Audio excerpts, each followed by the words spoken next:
क्रांति द्वारा किसानों सशक्तिकरण सम्मेलन प्रसंगे खास उपस्थित महेसाणा थी पधारेला ब्रह्माकुमारी राजयोगिनी बहन श्री सरलाबेन, खास आबुथी जे एमना प्रभागना ग्राम विकासना प्रभाग संभाळे छे एवा ब्रह्माकुमार भाई श्री राजूभाई, स्टेज पर विराजमान अमरा कृषि यूनिवर्सिटीना कृषि विज्ञान केन्द्रना प्रोग्राम कोऑर्डिनेटर श्री टीमड़ियाभाई, सूरतना प्रोग्राम कोऑर्डिनेटर श्री आबुथी पधारेला खास निष्णात श्री समितभाई, खास અત્રે પધારેલ સર્વે માનમંતા મહેમાનશ્રીઓ, ખેડૂત ભાઈઓ બહેનો, ખેતી આપણે સૌ જાણીએ છીએ એક પાયાનો વ્યવસાય છે આદિકાળથી, અને ખેતી ઉપર જ માનવ જાતનું આ દુનિયા ઉપર અસ્તિત્વ આધારિત છે. ખેતી એટલે જ આપણે આપણા શાસ્ત્રોમાં કહ્યું છે ખેડૂતને અન્નદાતા, જગતનો તાત એવા વિશેષણોથી સન્માનવામાં આવ્યો છે.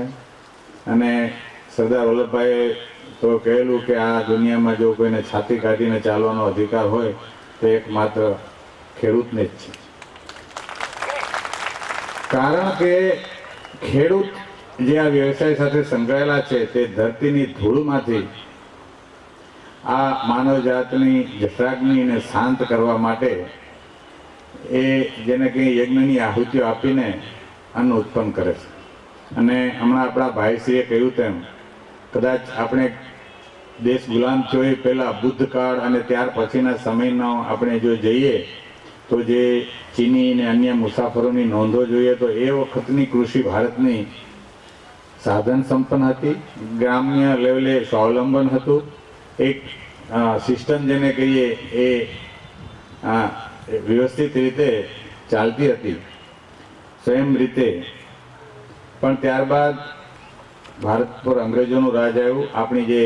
આપણી જેને કહીએ સ્ટ્રેન્થ, ખેતીની ગ્રામ્ય કક્ષાની જે મજબૂતીઓ હતી તેના ઉપર કુઠારઘાત કરી અને આપણી અર્થવ્યવસ્થાને, આપણી જે વિકાસને લક્ષી જે આપણી ખૂબીઓ હતી એ બધા ઉપર કુઠારઘાત કરી અને ઘણા વર્ષ અંગ્રેજોએ રાજ કર્યું. અને ત્યાર પછી 1947માં જ્યારે દેશ આઝાદ છે ત્યારે આપણી ખેતી આપણા એ વખતની 30 કરોડ જેવી વસ્તીને પણ પૂરતું અન્ન આપી શકે એટલું ઉત્પાદન આપણે નહોતા કરી શકતા. અમેરિકાથી PL 480 હેઠળ જે એમને પેલું બી ગ્રેડનું જે ઘઉં આવે એના આધારે આપણે અહીં રેશનમાં આધાર હતો. એટલે જ લાલ બહાદુર શાસ્ત્રી અને જે તે સમયે આપણને કહેલું કે એક દિવસ ઉપવાસ કરો. આપણા આખા દેશે એને અપનાવેલો હતો કે ભાઈ આપણી અન્ન ઉત્પાદન એટલું નથી અને કોઈ આપણને દબાવી જાય, આપણે એમ કરીએ એટલા માટે કરકસરથી જીવન જીવો એવી જે ખાવા પીવાની આપણે સંભાળેલું. પણ ત્યાર પછી દેશ આઝાદ થયા પછી કૃષિ વિજ્ઞાન, કૃષિ વિકાસને લગતી એક પ્રાથમિકતા આવી. આ દેશમાં વધુ ઉત્પાદન આપતી જાતો દરેક પાકમાં કૃષિ વૈજ્ઞાનિકોએ વિકસાવી. અને આજે આપણે જે કૃષિ વિજ્ઞાનને જે લક્ષ્ય આપ્યું એટલે આ દેશમાં આપણે અનાજ જે આપણી જરૂરિયાત કરતાં પણ વધારે અનાજ ઉત્પન્ન કરીએ છીએ, બહાર પણ મોકલીએ છીએ. અને એ માટે આપણે ખેતીમાં નવી જાતો, સુધારેલી જાતો, ખાતર, દવાઓ, જે વૈજ્ઞાનિક ભલામણો એ બધાનો ઉપયોગ કરીને આ જગ્યાએ પહોંચ્યા. પણ એ વખતે આપણે આપણા કુદરતી સંસાધનો જે છે જમીન, પાણી, હવા એને જાળવીએ અને ટકાઉ રીતે ઉત્પાદન વધારીએ એ ભૂલી ગયા. અને એને કારણે આપણે જોઈએ છે અત્યારે આજથી 30-45 વર્ષ પહેલાં આપણે જેટલું ખાતર નાખીએ ઉત્પાદન વધતું હતું એના કરતાં 3 ગણું ખાતર નાખીએ ત્યારે એટલું ઉત્પાદન મળે છે. રાસાયણિક ખાતરોની વાત કરું છું એ છે. એ જોતા જમીન છે એ ઘટી રહી છે, કાં તો એને થાય છે અથવા તો ખારી ડિગ્રેડ જેને કે બગડી રહી છે. જમીન વધવાની કોઈ શક્યતા જ નથી. આપણે જમીન આપણી કાં તો ઘટે છે અથવા બગડી રહી છે.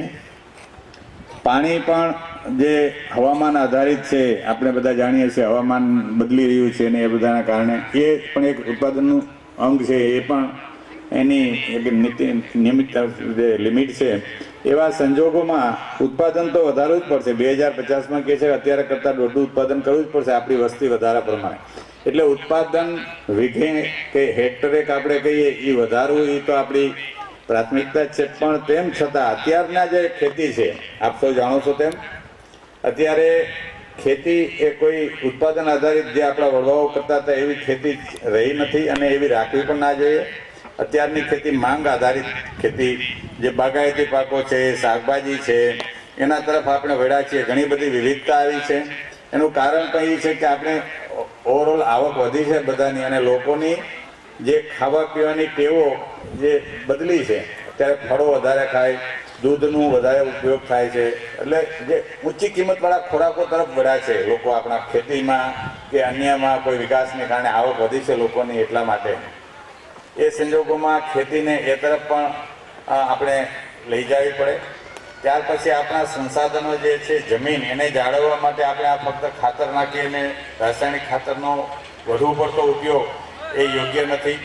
એ માટે અમારી કૃષિ યુનિવર્સિટી તરફથી પણ જે જૈવિક ખાતરોની ભલામણો કરવામાં આવે છે, અને રાઇઝોબિયમ, નાઇટ્રોજન ફિક્સ કરે, ફોસ્ફરસના બેક્ટેરિયા આવે છે, પોટાશના બેક્ટેરિયાઓ આવે છે, એ રીતે ઘણા જે ખાતરો આવે છે એનો ઉપયોગ વધારે કરીએ.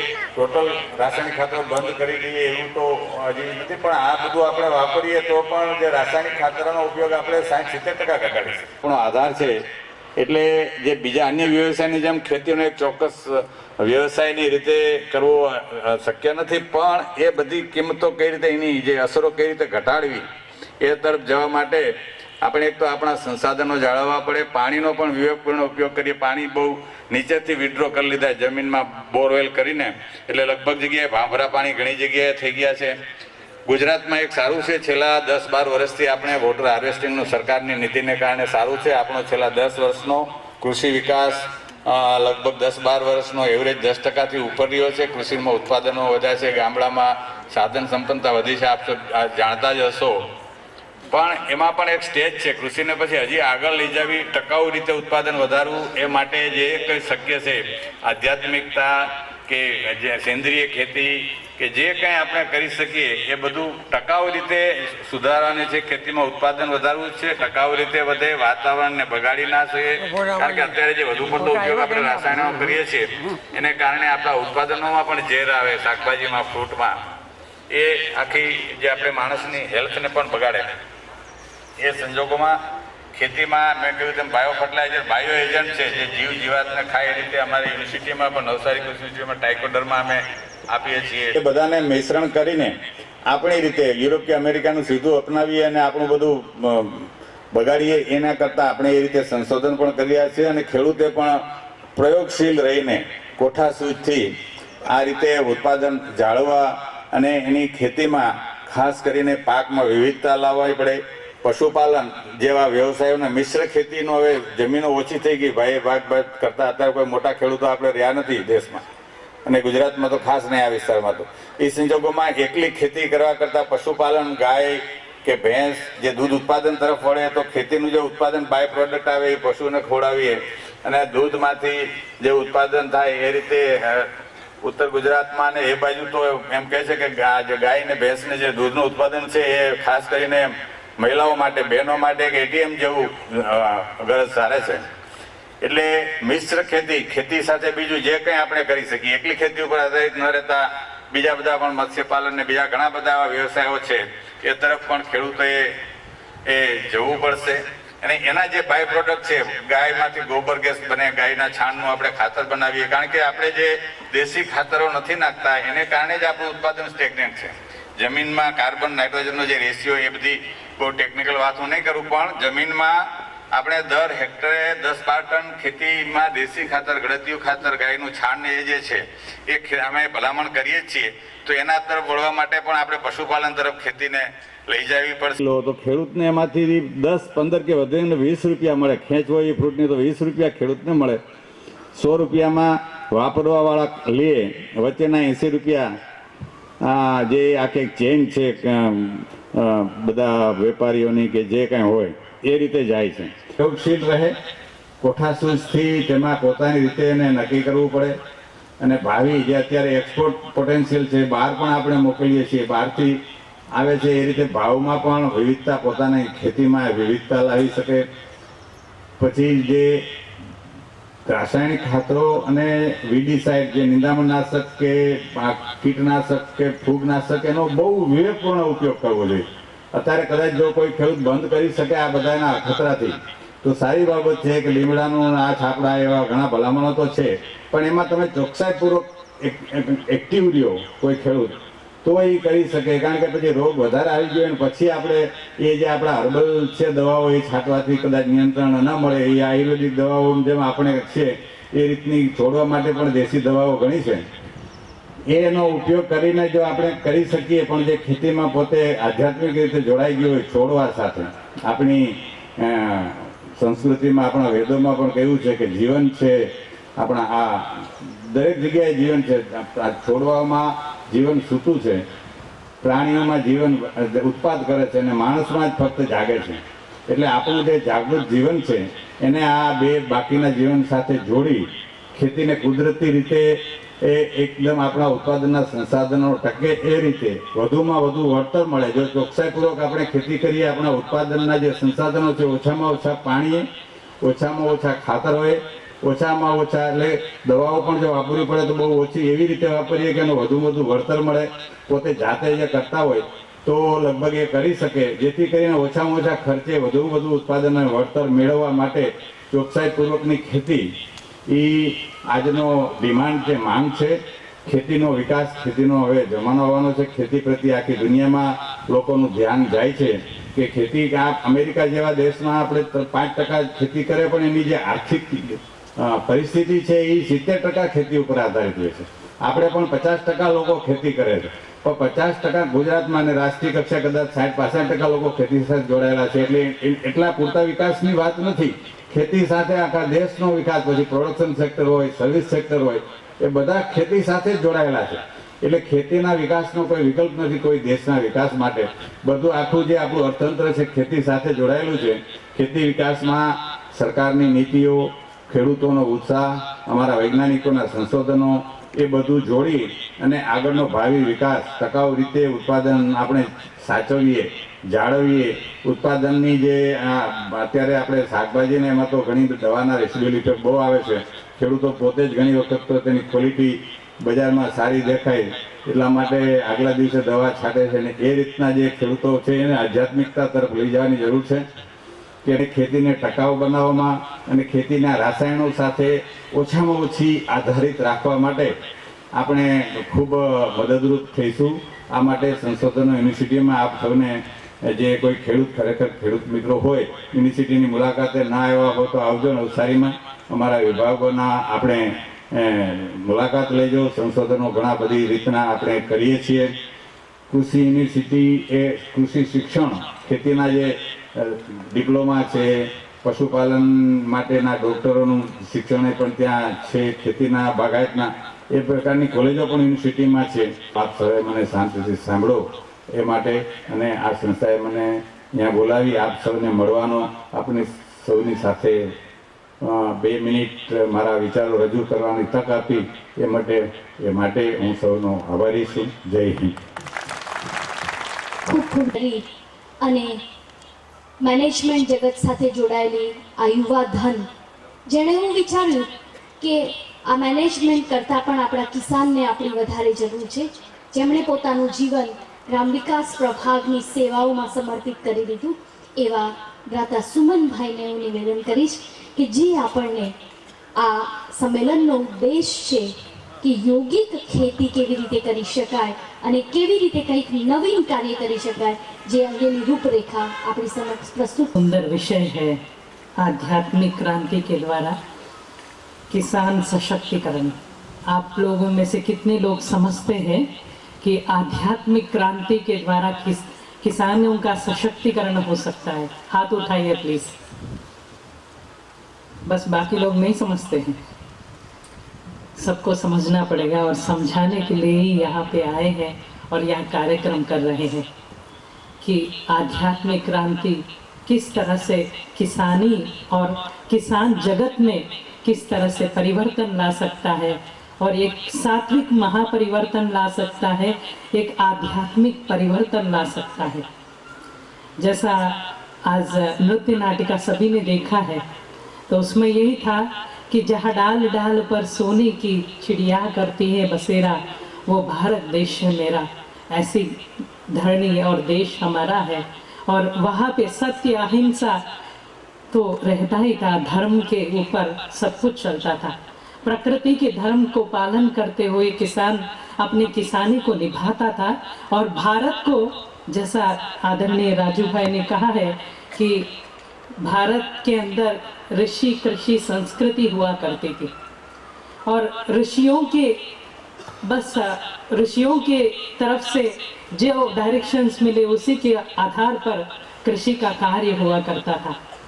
तो इसलिए भारत को कहा जाता है ऋषि कृषि और दृष्टि आधारित परंपरागत संस्कृति अगर कहीं पर है तो पूरे विश्व में एक भारत में समाया हुआ है, और उसी संस्कृति को पुनः वापस लाने का यह सुंदर कोशिश हम शाश्वत यौगिक कृषि परियोजना के माध्यम से करते हैं।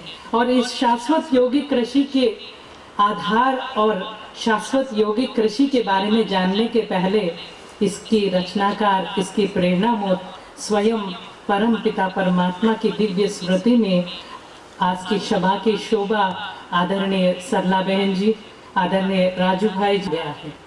यह योग के ऊपर आधारित पद्धति है।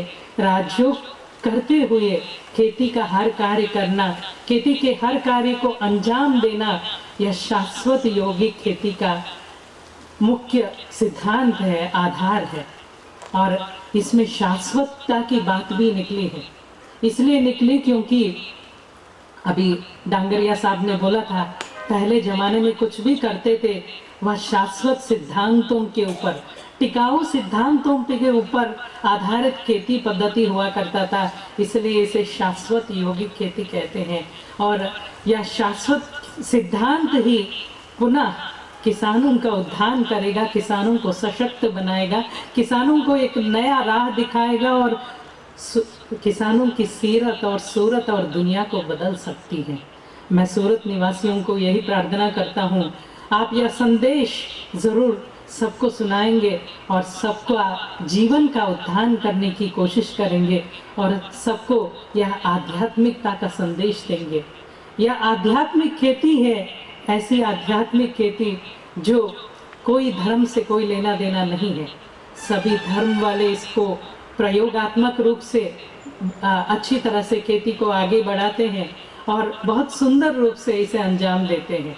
और यह यौगिक खेती में सबसे पहले तो दो चीज़ है, एक है जैविक खेती, दूसरा है योग, राजयोग। जैविक खेती के साथ में जब राजयोग मिलता है तो यौगिक कृषि बन जाता है। जैविक खेती माना क्या है? यहाँ पे तो साइंटिस्ट बैठे हैं, बहुत बड़े अच्छे वक्ताएं बैठे हैं। मैं एक ही शब्द में बताना चाहता हूँ, जैविक खेती वह खेती है जो जीवंत खेती कहा जाता है। जैविक खेती वह खेती पद्धति है जो जीवन जीने का आधार बनता है, क्योंकि जीवन ही, डांगरिया साहब ने बोला था बहुत सुंदर रूप से, जीवन ही जीवन का आधार बन सकता है।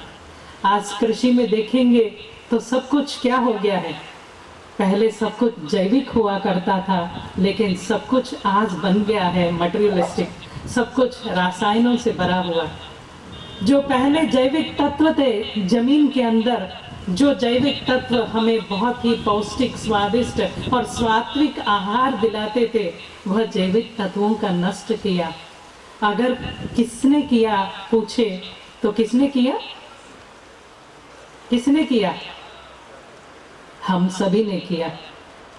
तो अगर हमने नष्ट किया, जमीन की उर्वरक शक्ति को नष्ट किया, अगर जमीन के अंदर की जैविक तत्वों को नष्ट किया, जमीन के अंदर की सूक्ष्म जीवों को नष्ट किया, जमीन के जैव विविधता को नष्ट किया, तो हमको ही पुनः स्थापित करने का यह कार्य करना है। यह परमात्मा का कार्य है, परमात्मा की योजना है, यही परमात्मा की प्रेरणा है और यही शाश्वत योगिक खेती है जिसके आधार पर किसानों का उत्थान हो सकता है।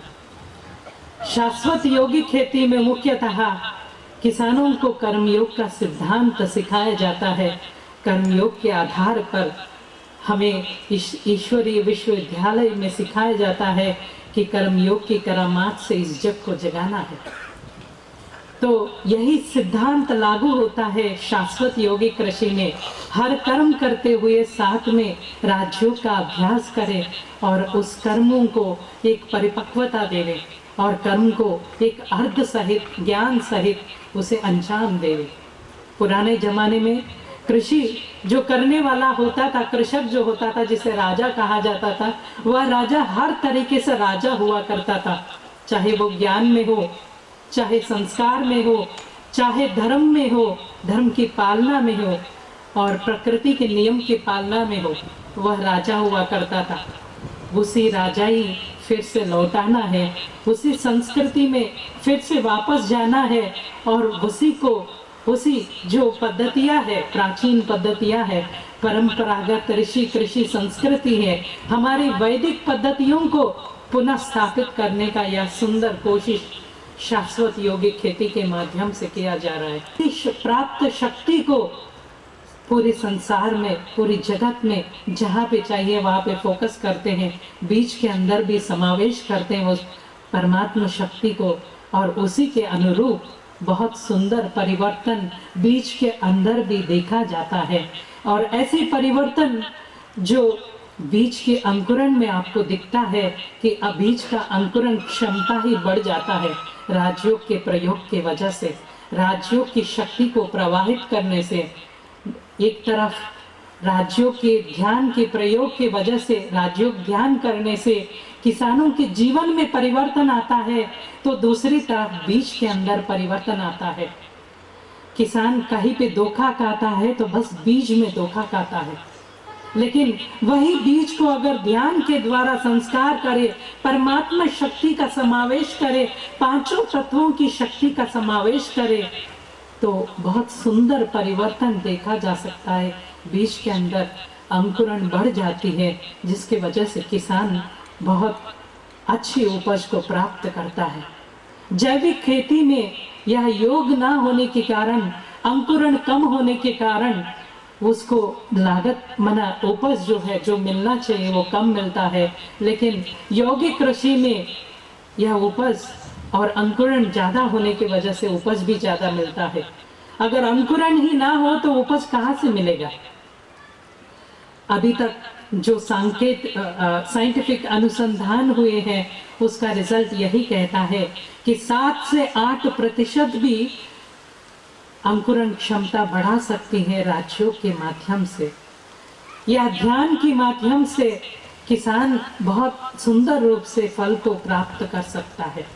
कोई दुनिया में ऐसी तकनीकी नहीं है जिसके वजह से कोई खर्चा के बगैर या कोई मेहनत के बगैर या तो कोई चीज के बगैर आप बस अंकुरण क्षमता को बढ़ा सकें। लेकिन योग ऐसी माध्यम है, राजयोग ऐसी सूक्ष्म माध्यम है जिसमें कोई खर्चा नहीं है और बहुत सुंदर रूप से किसानों को सहायता दिलाता है, सफलता दिलाने के लिए मदद करता है। अतिथि विशेष तरीके उपस्थित સીકે ટિમ્બારિયા સાહેબ કે જે કૃષિ વૈજ્ઞાનિક છે, જેમણે અનેક પ્રયોગો કર્યા છે, એ વૈજ્ઞાનિક સાહેબ ટિમ્બારિયા સાહેબને હું વિનંતી કરીશ કે આપ સમયની સીમાને ધ્યાનમાં રાખતા પોતાની વાત કહેશો અને આપ સૌને હું કહેવા માંગીશ કે આપ સૌનું બ્રહ્મા ભોજન અહીંયા જ છે। પવિત્ર ભાઈ બહેનોના હાથે બનાવેલું બ્રહ્મા ભોજન આમંત્રિત મહેમાનો તથા સર્વ ભાઈ બહેનો બ્રહ્મા ભોજન કરીને અહીંયાથી પ્રયાણ કરશે। આધ્યાત્મિક ક્રાંતિ દ્વારા ખેડૂતોના સશક્તિકરણના આજના કાર્યક્રમમાં પૂજ્ય સરલાબેન, અમારા ઓનરેબલ વાઇસ ચાન્સલર કૃષિ પરિવારના વડા ડૉક્ટર ડાંગરિયા સાહેબ, રાજયોગ રાજુભાઈ હમણાં જ શાશ્વત યોગ કૃષિની વાત કરી આપણને સંતોષજી, અમારા ડૉક્ટર પસ્તાકિયા સાહેબ અને આપ સર્વ ખેડૂત ભાઈઓ બહેનો અને પ્રજાપતિ પિતા બ્રહ્મકુમારી સંસ્થાનના બહેનો, આજે અમને ખૂબ આનંદ થાય છે માનનીય કુલપતિ સાહેબ સાથે આ કાર્યક્રમમાં આવતા અમને પણ ઘણું જ્ઞાન મળ્યું શાશ્વત યોગ કૃષિનું. હકીકતે અમે દરરોજ ખેડૂતોને મળીએ છીએ, લગભગ વર્ષે 40,000 ખેડૂતો સાથે અમારી પસ્તાકિયા સાહેબ સાથે ખેડૂતોની મુલાકાત થાય છે. અમે જે તારણ કાઢ્યું છે, તારણમાં અમને એવું જાણવા મળ્યું છે કે ખેડૂતોને ખેતીમાં રસ નથી, પોતે રસ નથી લેતા એટલે પરિશ્રમ નથી કરતા અને પરિણામે એવા ખેડૂતો ખેતીમાં સફળતા નથી મેળવતા. ચોક્કસ યોગ કૃષિની જે વાત થઈ એમાં ખેડૂતને ખેતી સાથે જોડવાની વાત છે. ખેડૂત રસ લેતો થશે, દાનતથી ખેતી કરશે એટલે સંશોધનો જે છે એનો સમતોલમાં ઉપયોગ થશે અને કૃષિમાં ચોક્કસ પ્રગતિ થશે. આપણે ડાંગરીયા સાહેબના વક્તવ્યમાં સાંભળ્યું ભારતીય કૃષિ ખૂબ સારી કૃષિ હતી. મિત્રો, બ્રિટનના એક વૈજ્ઞાનિક આલ્બર્ટ હાવર્ડે 1904 થી 6 વર્ષ માટે ભારતીય કૃષિ પરંપરાની વિગતો જાણવા માટે અભ્યાસ કર્યો. આ અભ્યાસમાં એમણે એવું તારણ કાઢેલું કે વિશ્વની અંદર ભારતીય કૃષિ અજોડ છે. વનસ્પતિઓમાં કોઈ રોગ જેવું હતું જ નહીં, જંતુનાશકોનો ઉપયોગ જ નહીં હતો અને આ રાસાયણિક ખાતરો તો બિલકુલ ત્યારે વપરાતા નહીં. છતાં પણ પર્યાવરણને સમતોલમાં રાખી વનસ્પતિના ખાતરો, છાણિયા ખાતરો, ગૌમૂત્ર આ બધાનો ઉપયોગ કરી અને કૃષક પોતે મહેનત કરી સારું પકાવી જાણતો. અને એમણે તો ત્યાં સુધી લખ્યું છે કે આ ભારતીય કૃષકોને હું વંદન કરું છું, તેઓ મારા ગુરુ છે અને વિશ્વમાં શ્રેષ્ઠ છે. કહેવાનો અર્થ એ છે કે આ આપણી પરંપરા હતી. માનનીય ડાંગરીયા સાહેબે બીજી વાત કરી, દેશ આઝાદ થયો, આપણે પોષણ માટે, આરોગ્ય માટે અન્ન ઉત્પાદન વધારવાની જરૂર પડી, રાસાયણિક ખાતરોના સંશોધનો થયા, સંકર બિયારણોના સંશોધનો થયા. પણ મિત્રો, આપણે ખેડૂતોએ એનો સમતોલ ઉપયોગ ન કરવાથી આજે આપણે પર્યાવરણ ઉપર પણ એની અસર જોઈએ છીએ અને સમાજની અંદર જે રોગિષ્ટ સમાજ થવા માંડ્યો છે, વનસ્પતિઓમાં જે રોગો આવવા માંડ્યા છે, એનું મુખ્ય કારણ કદાચ આ પણ હોઈ શકે કે સમતોલ સંશોધનોનો આપણે ઉપયોગ નથી કરતા. ફ્રાન્સના એક વૈજ્ઞાનિક જ્હોન ઇર્વિને એવું કહ્યું છે કે આ જ રીતે રાસાયણિક ખાતરો અને જંતુનાશકોનો વપરાશ જો ખેડૂતો કરતા રહેશે તો આપણે સર્વનાશ તરફ આગળ વધી રહ્યા છીએ. આ આખી સૃષ્ટિનો સર્વનાશ થવામાં કોઈ બાકી નહીં રહે અને આપણે જોઈ શકીએ છીએ અત્યારે સમાજમાં કેટલા નવા નવા રોગો આવ્યા છે. સાહેબે વાત કરી શાકભાજીની અંદર જંતુનાશકોના અવશેષો. આજે બજારમાં જે શાકભાજી વેચાય છે એમાં ઘણા બધા જંતુનાશકોના અવશેષોના હિસાબે આપણે આપણું આરોગ્ય સારું નથી રાખી શકતા. આજે મને સમય ખૂબ ઓછો કહી શકાય, પણ વાત એ કહેવાની છે, કુલપતિ સાહેબે કહ્યું કૃષિ યુનિવર્સિટીમાં એટલા ઘણા બધા સંશોધનો છે જે પર્યાવરણને પણ જાળવે છે, ખેતીને પણ ટકાઉ કરે છે અને કૃષકને પણ આવક કરે છે. સાહેબે એક વાત કરી બનાના સ્યુડોસ્ટેમની. આપણે ત્યાં કેળની ખેતી થાય છે. કેળની ખેતીમાં ખેડૂત માટે લૂમ એ જ એની આવક હતી. કૃષિ યુનિવર્સિટીએ સંશોધનો શરૂ કર્યા તો લૂમ સિવાયનું જે થડ છે, આ થડમાંથી ફાઈબર કાઢી એનું કાપડ બનાવ્યું, એની અંદરથી પલ્પ કાઢી અને કાગળ બનાવ્યા.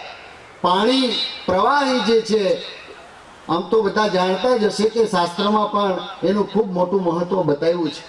આ પ્રવાહીનો જે ઉપયોગ છે તો હ્યુમન પીણા, માણસો પી શકે એવા પીણા, વનસ્પતિને ખાતર મળી શકે એવું પ્રવાહી ખાતર, આ ઉપરાંત એના જે વચ્ચેનો ભાગ છે એની અંદર વિટામિન્સ, મિનરલ પણ એટલા બધા છે કે એને કેન્ડી, ચોકલેટ અને કુપોષણ માટેની પોષકયુક્ત આ બધી વસ્તુ બનાવી શકાય છે. આ બધું જ લીધા પછી પણ જે પદાર્થ વધે એનું વર્મી કમ્પોસ્ટ બનાવી અને આપણી જમીનને તંદુરસ્ત રાખવા માટે આખી એક રિસાયકલિંગની પ્રોસેસ કરવામાં જો આવે તો કેળની ખેતી કરતા ખેડૂતોને મિત્રો 1 હેક્ટરે કેળની લૂમની જે આવક મળે છે એના કરતાં પણ વધારે મળે છે. પણ આ બધું કરવા માટે ખેડૂતોમાં સંગઠન ખૂબ જરૂરી છે.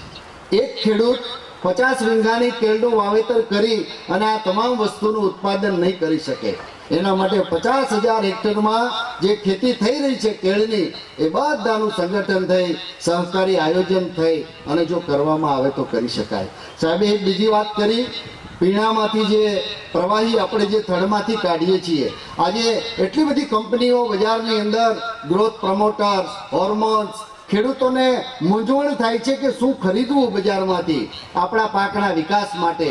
તો એ બધાના અંત માટે એક બનાના સીડો શેપ બનાવ્યું છે. એ પ્રવાહીને અલગ તારવું છે. આની અંદર એવા બધા પોષક તત્વો છે કે પાકની અંદર એનો છંટકાવ કરવાથી એનો વિકાસ થાય છે, રોગ પ્રતિકારક શક્તિ પણ વધે છે અને ઉત્પાદન પણ વધે છે. તો આપ ખેડૂત મિત્રો છો, આનો આપના તમામ પાકોની અંદર ઉપયોગ કરવા માટે પણ અમારી નમ્ર વિનંતી છે. કોઈ પણ વ્યક્તિને સલાહ આપીએ એ પહેલા આપણે કરતા હોવા જોઈએ. અમારી કૃષિ યુનિવર્સિટીની અંદર અને અમારા કેન્દ્રની અંદર અને કેન્દ્રની અમારા ઘરે પણ છેલ્લા 3 વર્ષથી આ કિચન ગાર્ડનના કન્સેપ્ટના માધ્યમથી ઘણા ખેડૂતોને જાણકારી આપી અને કરાવતા કર્યા છે. દવાઓનો છંટકાવની પણ જરૂરિયાત નથી. સાહેબે એક બાબતની વાત કરી, લીમડાની દવા. લીંબોળી ઉનાળામાં આવતી હોય એને ભેગી કરીએ. પસ્તાગીયા સાહેબ તો ખૂબ જાણકાર છે એના. એને ખાંડી એનું પાણી બનાવી અને આ કિચન ગાર્ડનની અંદર સમયાંતરે જો છંટકાવ કરવામાં આવે તો કોઈ પણ પ્રકારના દવાના છંટકાવ વગર આપણે ઘરે શાકભાજી બનાવી શકીએ છીએ.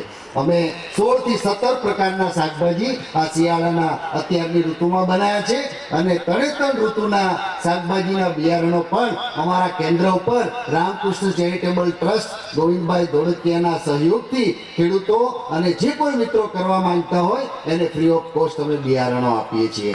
મિત્રો ઘણી બધી આવી કૃષિ યુનિવર્સિટી અને ખેતીવાડી ખાતામાં પણ ખેતીના વિકાસ માટે ખૂબ પ્રયત્નો થઈ રહ્યા છે. પણ ખેડૂત જ્યાં સુધી ખેતીમાં પરિશ્રમ નહીં કરે ત્યાં સુધી બધા પ્રયત્નો છે ને વ્યર્થ છે. આજે મને લાગે છે આ વિસ્તારના ખેડૂતો પણ લગભગ 11, 11:30 થાય દાળ ભાત લઈ અને સુવાનું વધારે હોય છે. મિત્રો, તમારી સલાહ આપવી સહેલી છે, પણ મિત્રો જ્યાં સુધી આપણે આપણી ફરજ ન બજાવીએ ત્યાં સુધી બીજાને આપણે વાત ન કરી શકીએ.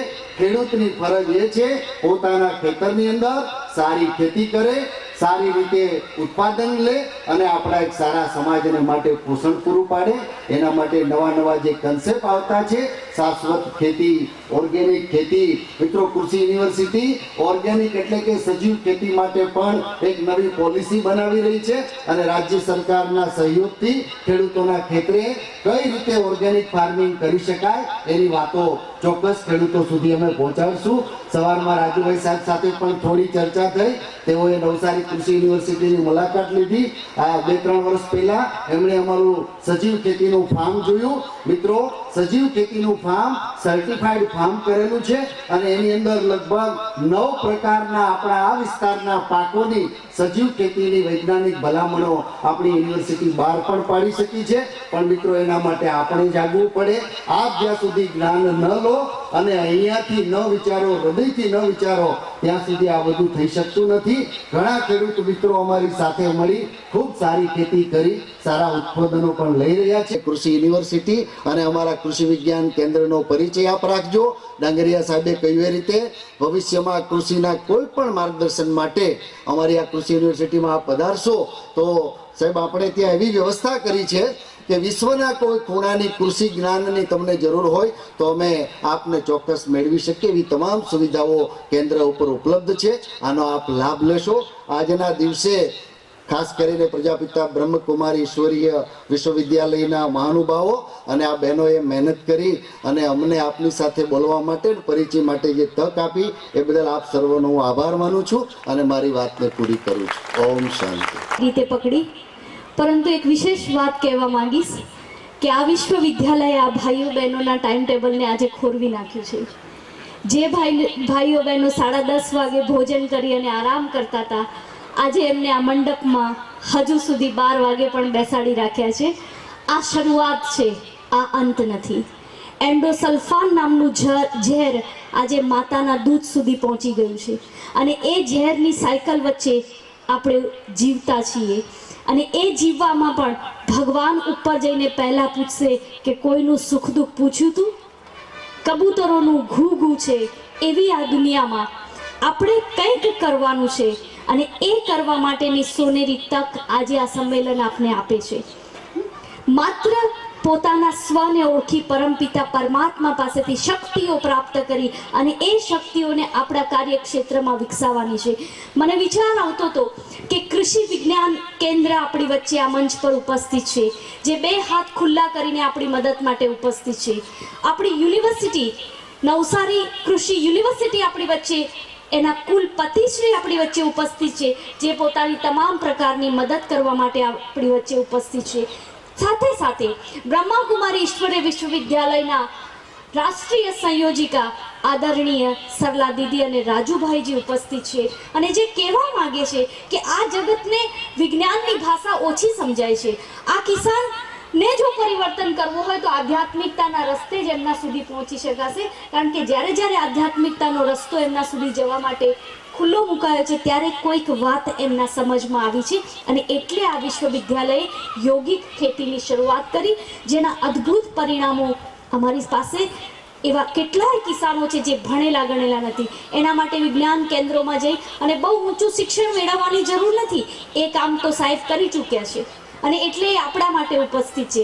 આપણે તો ખાલી આપણું દિમાગ ખુલ્લું રાખી અને પ્રભુ પિતાને કેવી રીતે યાદ કરી, કેવી રીતે પરમાત્મા પાસેથી શક્તિ પ્રાપ્ત કરી અને કાર્ય કરી શકાય એ શીખવાની જરૂર છે. અને એટલા માટે સુરતના તમામ સેવા કેન્દ્રો આપની સેવામાં ઉપસ્થિત છે.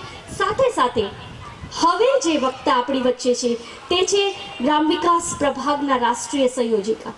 સાવ સીધી સાધારણ ને સાદી વાત વિચારો કે આ બહેનોને શું જરૂર છે કે કૃષિ અને કૃષિ જગતની વાતો કરવાની. એમને તો માત્ર પરમાત્માને યાદ કરવાની વાત કે તો પૂરતું છે.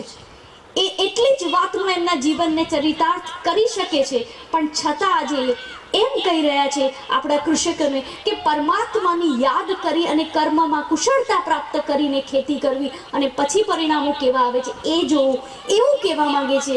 એ શા માટે કહે છે એ સમજવાની આ તક છે, આ ઘડી છે, આ પળ છે. હવે એને આપ કેટલી મિનિટમાં, કેટલી સેકન્ડમાં પારખી શકો છો એ સમજવાની પળ થોડીક જ ક્ષણો આપની પાસે હવે છે, કારણ કે કાર્યક્રમ એના અંતિમ ચરણમાં છે. અને એક એવા પ્રખર વક્તા કે જેમનો સમય, સાથ, સંકલ્પ સતત સેવા અને ગ્રામ વિકાસ સાથે જોડાયેલા છે, એવા આદરણીય રાજયોગી સરલા દીદીને હું આપ સૌની વચ્ચે આમંત્રિત કરું છું.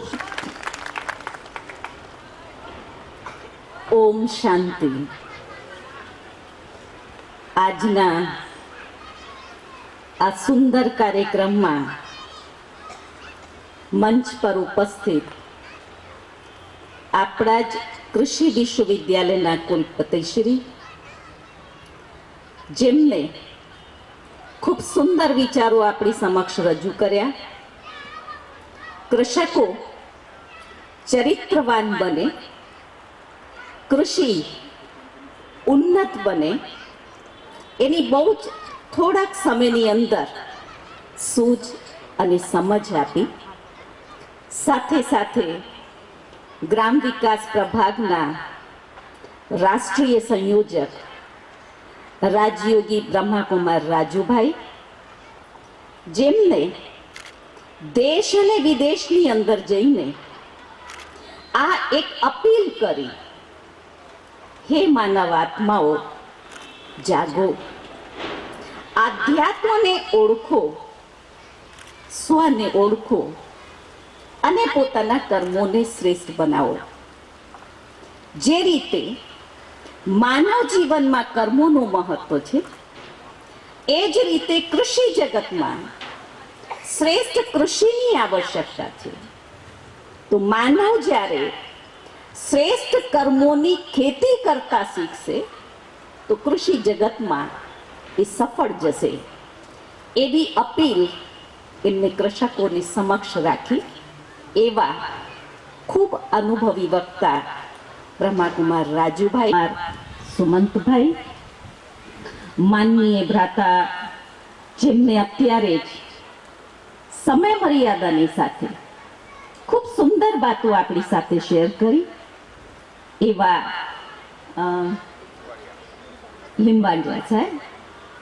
અને આ આખા કાર્યક્રમની પાછળ જેમનું એક શ્રેષ્ઠ લક્ષ્ય અને ધ્યેય છે કે સુરત અને વલસાડ, નવસારી અને સમગ્ર ક્ષેત્રની અંદર આધ્યાત્મિકતાની ક્રાંતિ થાય, દરેક માનવ આત્માની જ્યોત જાગે અને ન કેવલ કૃષક વર્ગ, એક એક માનવ એ સુખી થાય, નિર્વ્યસની થાય, નિર્વિકારી થાય, એવી શ્રેષ્ઠ ભાવનાઓની સાથે આ ક્ષેત્રની સુંદર સેવાઓ આપનાર રાજયોગિની બ્રહ્માકુમારી રંજનબેન અને મંચ પર ઉપસ્થિત કૃષિ વિજ્ઞાન કેન્દ્રના માનનીય ભ્રાતા અને સભામાં ઉપસ્થિત આ ક્ષેત્રથી સંબંધિત અનુભવી વિશિષ્ટ મહાનુભાવો, આમંત્રિત આજુબાજુના સ્થાનોથી પધારેલા કૃષકો,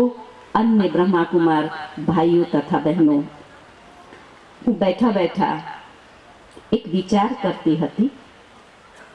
જ્યારે આ બોર્ડ ઉપર વાંચ્યું આધ્યાત્મિક ક્રાંતિ દ્વારા કિસાન સશક્તિકરણ, ત્યારે મને અંદરથી એમ થયું કે સૌથી પહેલા જેમને આ વિચાર આવ્યો છે એ બહેનભાઈઓને ખૂબ ખૂબ ખૂબ હું અભિનંદન આપું છું અને એમને આશીર્વાદ આપું છું. વર્તમાન સમય દેશની જે તાતી જરૂરિયાત છે એ છે કૃષિ જગતમાં. ભાઈએ ખૂબ સારી રીતે કહ્યું કે કૃષિ જે છે આ દેશનો આધાર છે. જે આધારિત કૃષિ છે એ કૃષિ કરનાર જે ઋષિ છે, રાજુભાઈએ એને ઋષિ શબ્દ આપ્યો. ઋષિ અર્થાત કૃષક. જ્યાં સુધી કૃષકોનું સશક્તિકરણ નહીં થાય ત્યાં સુધી દેશ, આપણે હમણાં જ વક્તાઓની પાસે સાંભળ્યું, આ દેશની અંદર હરિત ક્રાંતિ આવી.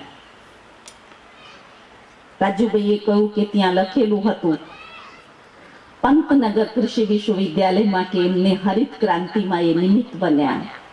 આપણે ખુશ છીએ, આપણું દેશ પ્રગતિના માર્ગે આગળ વધ્યું છે હરિત ક્રાંતિના ક્ષેત્રે. બીજી બાજુ શ્વેત ક્રાંતિમાં પણ ભારત દેશે ખૂબ જ વિકાસ કર્યો. જ્યાં ડેનમાર્કનું સ્થાન હતું, આજે પ્રથમ સ્થાન એ ભારતે લઈ લીધું છે. બંને ક્રાંતિઓ આપણી સામે છે. જેટલો વિકાસ થયું છે એટલું જ વિકાસની સાથે સાથે માનવનું ચરિત્રનું, દિવ્યતાનું સર્વનાશ થયું છે. માટે વિકાસ હોવા છતાં પણ વિકાસનો જે આનંદ છે, વિકાસથી જે પ્રાપ્તિ થવી જોઈએ એ માનવ નથી લઈ શક્યો. એનું મૂળ કારણ છે, કોઈએ કહ્યું છે કે કોઈ પણ કાર્યપ્રણાલીને જો તમારે સફળ કરવી હોય એનું કેન્દ્ર બિંદુ એ માનવ છે અને માનવમાં નિહિત એનું મન, એનું વિચાર છે. આજે એ જ આવશ્યકતા કૃષિ જગતમાં છે. જો ખરેખર આપણે પહેલાનો જે કહેવત છે, પહેલાની ઉત્તમ ખેતી, મધ્યમ વેપાર અને નિશ્ચિત નોકરી, મૂલ્યો છે, એ મૂલ્યોને મહેસૂસ કરાવીને એની સુગંધ ચારે બાજુ પ્રસરાવવાની છે. એટલે આધ્યાત્મિકતા દ્વારા કૃષકોની સોચને બદલવાની.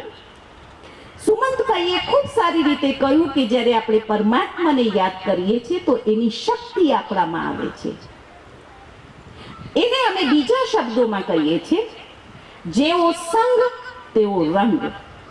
જ્યારે કૃષક ખેતી કરતા કરતા એ પરમાત્મા પિતાનો સંગ કરે છે તો એનો સદગુણો, એની શક્તિઓ એના વિચારોમાં પ્રવાહિત થાય છે અને એ પ્રવાહિત શક્તિ કૃષિ ઉપર ખૂબ સુંદર પ્રભાવ છોડે છે. વક્તાઓના પ્રવચન સાંભળતા અમે 4-6 વાતો જે મને ધ્યાનમાં આવી, જે સમસ્યાના રૂપમાં વર્ણન કરી. ભાઈએ કહ્યું કે સમયસર વરસાદ નથી થતું. આપણે સૌ જાણીએ છીએ કે કૃષક કાળી મજૂરી કરે, પાણી એને ના મળે તો ખેતી નષ્ટ થઈ જાય. એને અનુકૂળ વાતાવરણ ન મળે તો પણ ખેતી નષ્ટ થઈ જાય. એને વધારે પડતું ખાતરનો ઉપયોગ કરવા પતિશ્રીને એક પ્રશ્ન કે આ બડા ગામના જે અભણ ખેડૂતો છે એ રાજયોગની આટલી ઊંચી પદ્ધતિને કેવી રીતે શીખી શકશે?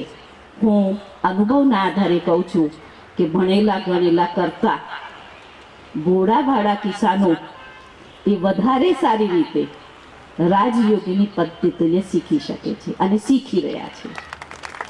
કારણ જે રીતે અંધશ્રદ્ધાને વિશ્વાસમાં કે કુરીતિઓમાં એ ફસાઈ ગયા છે, એ જ રીતે એમની અંદર શ્રદ્ધા ભાવના પણ આટલી શ્રેષ્ઠ અને દૃઢ છે.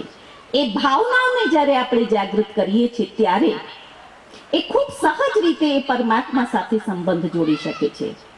એક નાનકડી વાર્તા છે, ભાવનાઓનો વિચાર કઈ રીતે એના ઉપર પડે તમે સાંભળી પણ હશે કદાચ. કે છે કે એક વખત એક રાજા જંગલમાં નીકળ્યો. બહુ દૂર ગયા પછી એને બહુ તરસ લાગી હતી, પણ ક્યાંય પાણી નહોતું દેખાતું. એને એક શેરડીનું ખેતર દેખાય.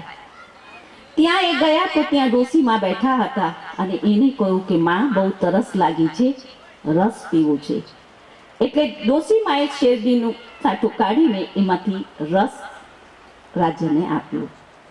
રાજાએ જોયું એક એમાંથી એને આખું ગ્લાસ રસનું ભરાઈ ગયું. એને તો કેટલી ઇન્કમ થતી હશે. એટલે રાજાના વિચારમાં શું આવ્યું? એના ઉપર ટેક્સ નાખો. પછી એ રાજા કહે છે માં બીજું ગ્લાસ આપો. જ્યારે ડોસીમાં બીજું એક શેરડીનું એક સેન્ટ કાઢીને આવ્યા, કાપીને આવ્યા અને એમાંથી રસ કાઢે છે તો એમાં રસ નથી નીકળતું, બહુ ઓછું રસ નીકળ્યું. એટલે રાજા એને પૂછે છે કે એનું કારણ શું? હવે ડોસીને તો ખબર નહોતી કે એ રાજા છે. એટલે એને કહ્યું, હે રાહદારી, આ દેશના રાજાની નિયત બગડી છે, જેના કારણથી એમાંથી પાણી નથી નીકળ્યું, રસ નથી નીકળ્યું. ત્યારે રાજા પણ વિચાર કરતો થયો. કહેવાનું તાત્પર્ય એ છે કે આ પ્રકૃતિ ઉપર આપણા વિચારોનો ખૂબ જ પ્રભાવ પડે છે. માણસ ધારે એ કરી શકે છે એટલી શક્તિ આપણામાં છે. માત્ર જરૂરિયાત છે આધ્યાત્મિકતા દ્વારા સોચને પરિવર્તન કરવાની. પ્રેક્ટિકલ આપણે મિસાલ જોઈએ. અમે જ્યારે ગામડાઓમાં જઈને ખેડૂત ભાઈઓને મળીએ, એ જ્યારે ખેતી શરૂ કરતા હોય ત્યારે વાવણી કરે એનાથી પહેલા સીડને અમે યોગની ટ્રીટમેન્ટ આપીએ. સુમંતભાઈએ બતાવ્યું તે પ્રમાણે એ લોકો એને દવા નાખે, ઉદય ના લાગે, સીડને ટ્રીટમેન્ટ આપે. પછી ખેતરમાં ખાતર નાખે, ઉત્પાદન વધારે થાય. પછી ખેતરમાં દવા છાંટે, રોગ ના આવે. સીડને આપ્યું શેના માટે? જીવાતને જીવાત ના થાય, મારો. ધરતીમાં ખાતર નાખી શેના માટે? જીવાતને મારો. અને રોગ આવે એના માટે ફરી આપણે કીટનાશક દવા છાંટી કે એ જીવાણુઓને કીટાણુઓને મારો. સહજ એક સ્વાભાવિક ગણિત છે. આપણે જે ખેતી કરી રહ્યા છે શેનાથી કરી રહ્યા છે? મારો મારો મારો. તો ખાનાર પણ શું કરી રહ્યા છે? આપણે કયા સમાજને પેદા કરી રહ્યા છે? હિંસક વૃત્તિ વાળાને. આટલું નાનું અમથું બાળક તમે જો મારી નાખીશ, શેનો પ્રભાવ? હજી એને મારવાનું કોને કહેવાય એનું જ્ઞાન નથી, પણ એના સંસ્કાર કેવા છે? જેવો અન્ન તેવો ઓટકાર. એટલે એ આધ્યાત્મિકતા શીખવે છે. માત્ર તમે વિચારોને પરિવર્તન કરો. અને આપણે જેટલા બેઠા છીએ, કૃષિ વિશ્વવિદ્યાલય કે વિજ્ઞાન કેન્દ્ર કે કૃષકો, આજની સભામાં એ સંકલ્પ કરો કે આપણે મળીએ અને ફરીથી પ્રાચીન કૃષિ પદ્ધતિને એમાં લાવીએ. દિવસે આપ સર્વને નમ્ર અનુરોધ સાથે આપણા કુલપતિશ્રીને, વૈજ્ઞાનિકોને પણ આ અનુરોધ કરું છું કે આપણે માત્ર મંચ ઉપર ના મળીએ, પણ આપસમાં મળીને કૃષક વર્ગ સુધી પહોંચીએ. આપની ટેકનિક સાથે વિદ્યાલય કે પ્રભાગ કોઈનો વિરોધ નથી કરતો. આપણું દેશ સમૃદ્ધ બને, કૃષક સમૃદ્ધ બને, એ જ શ્રેષ્ઠ ધ્યેય છે.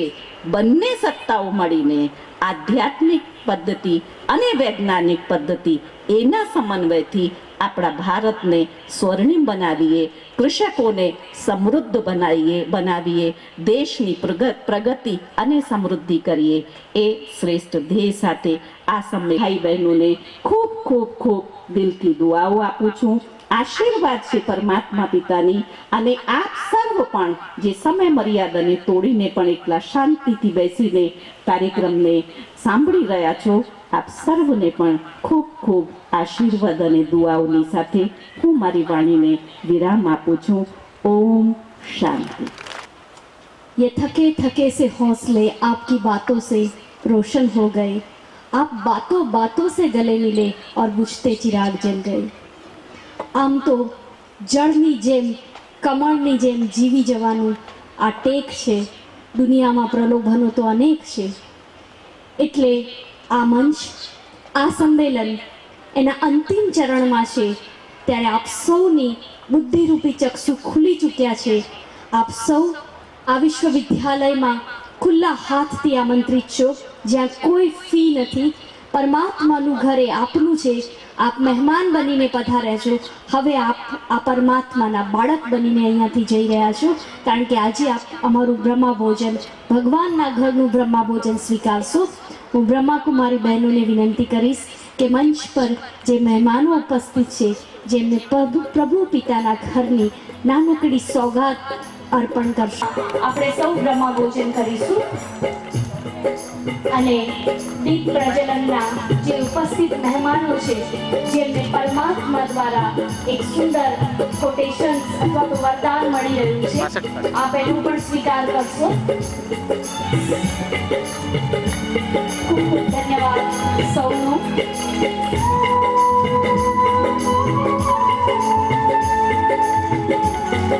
અને હવે હું અંતમાં કોઈ માતાઓ ઉઠશે નહીં, અહીંયા જ બેસશે.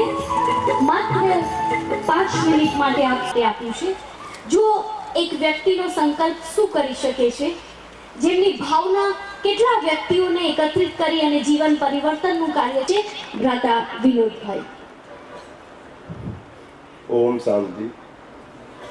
आज के आध्यात्मिक क्रांति द्वारा किसान सशक्तिकरण सम्मेलन का ये आयोजन, जिसके अथक प्रयास सविता दीदी, जो हमारे सचिन प्रजापिता ब्रह्मा कुमारी के मुख्य प्रशासिका हैं, एवं रीना बहन ने अथक प्रयास, 1.5 महीने से इनका जो अथक प्रयास हुआ है इस कार्यक्रम के लिए, जहाँ पर आज हम सब लोग, सभी हमारे आदरणीय मेहमान, सभी किसान भाई यहाँ उपलब्ध हैं, इतना आनंद आ रहा है। बहुत ही आनंद की बात है। इन्होंने अथक प्रयास किया है। सबसे पहले तो मैं सविता दीदी का और रीना दीदी का बहुत बहुत आभार व्यक्त करता हूँ, बहुत बहुत आभार व्यक्त करता हूँ, जिनके अथक प्रयास से आज का ये सशक्तिकरण किसान सम्मेलन जो हमारा सफल हो रहा है।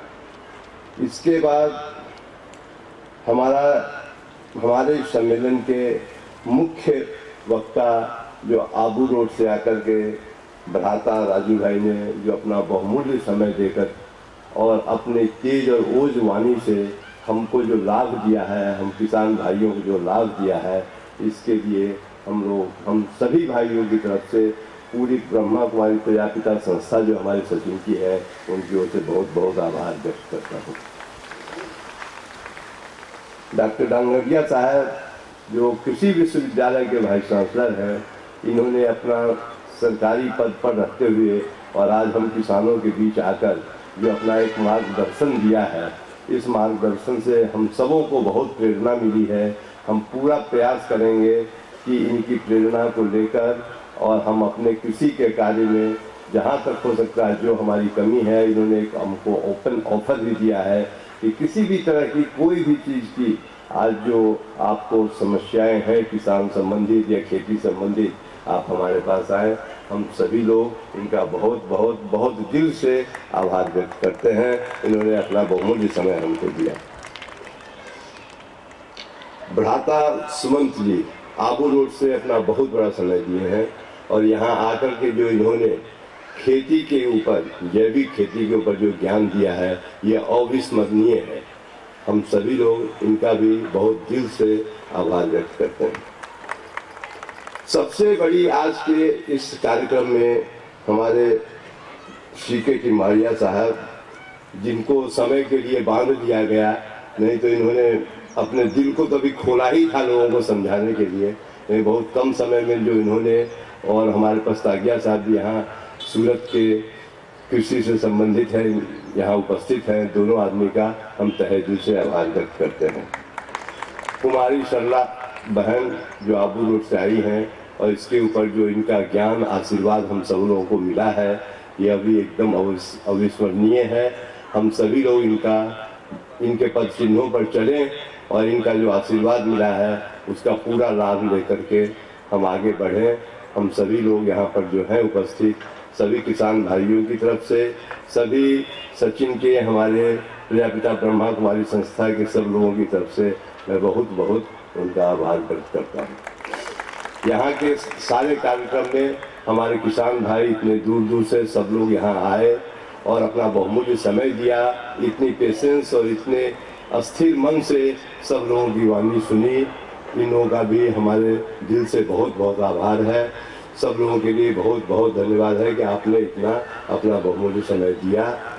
अब एक बार हमारे इस कार्यक्रम के लिए जिन लोगों का भी जो प्रयास रहा, मंडप वालों ने बहुत मेहनत की है, सभी लोगों ने अपने दिल से सब तरह का सहयोग दिया है। ये हम सब लोगों को, हम अपने सब लोगों की तरफ से उनका भी आभार व्यक्त करते हैं। और दीदी ने क्लास में हमको, हमारे पर वजन रख दिया कि विनोद भाई ऐसे ही ये जो जगह है सो हमको देते रहते हैं। यह मैं आपको बता दूं, ये तो जगह जो है सो ब्रह्मा बाबा की जगह है। बाबा ने हमको दिया है। बाबा के हर कार्य के लिए किसी भी समय यहाँ पर जो कार्य होते हैं, मैं कभी भी 1000 बार दीदी को बोल चुका हूँ कि हमसे बोलिए नहीं, पूछिए नहीं कि हमको इस जगह की जरूरत है। आपकी जगह है, आमने सामने है, आप आइए। और यहाँ दूसरा कोई कार्यक्रम नहीं होता है, कोई भी प्राइवेट या कोई शादी विवाह 10 तरह के हमारे पास ऑफर आते हैं। ये ब्रह्मा बाबा की जगह पर ब्रह्मा बाबा का ही कोई कार्यक्रम होता है, बाकी कोई कार्यक्रम नहीं होता है। ये ब्रह्मा बाबा के ही आशीर्वाद से जगह मिली है। लास्ट में मैं अपने एक भाई सांसद साहब को यह बताऊं कि यहाँ पे जो ही फल फूल सब्जी थोड़ी बहुत होती है, किसी भी तरह की बाहर से कोई खाद नहीं जाती। जो भी चीज ग्रीनरी आप देख रहे हैं, गौशाला है यहाँ, गाय है यहाँ, खूब गोबर होता है और सब वही यहाँ यूज किया जाता है। बाहर से कोई यूरिया, कोई फॉस्फेट, कुछ भी आज तक किसी भी पौधे में हमने यहाँ नहीं डाला है। यह जानकारी भी पूरा प्रयास करते हैं कि यह बाबा का यह घर है, बाबा का यह फार्म हाउस है, ये मेंटेन रहे। इसी शब्दों के साथ मैं सब लोगों से आभार व्यक्त करता हूँ। भ्राता जी, ये मंच आपका भी बहुत बहुत धन्यवाद करता है। साथ ही साथ जो नृत्य नाटिका हम सबके सामने प्रस्तुत की थी, उसके आयोजक संगीता बहन और उनकी पूरी टीम, सभी बाल कलाकारों का बहुत बहुत दिल से आभार व्यक्त करते हैं। लाइट, साउंड और वीडियो का सहयोग देने वाले सभी भाई बहनों का दिल से आभार व्यक्त करते हैं। एक बहुत अगत्य का अनाउंसमेंट आप सबके लिए है।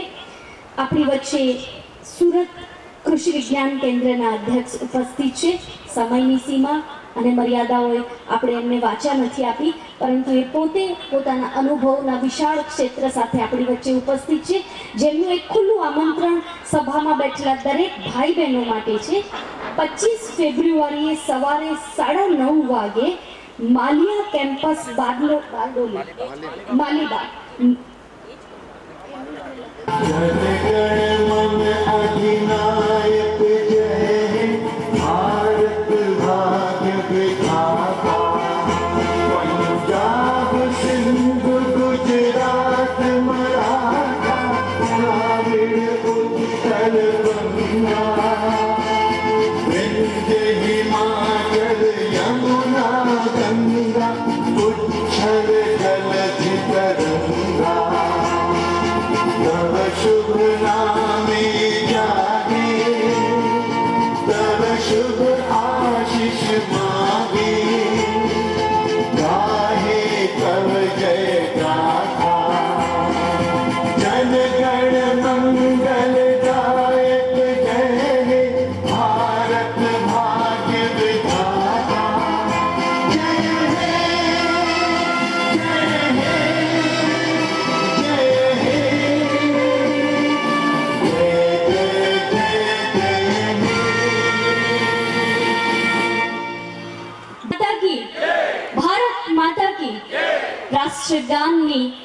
પૂર્ણાવતી સાથે આ સમારંભ આ સંમેલન પૂર્ણ થાય છે.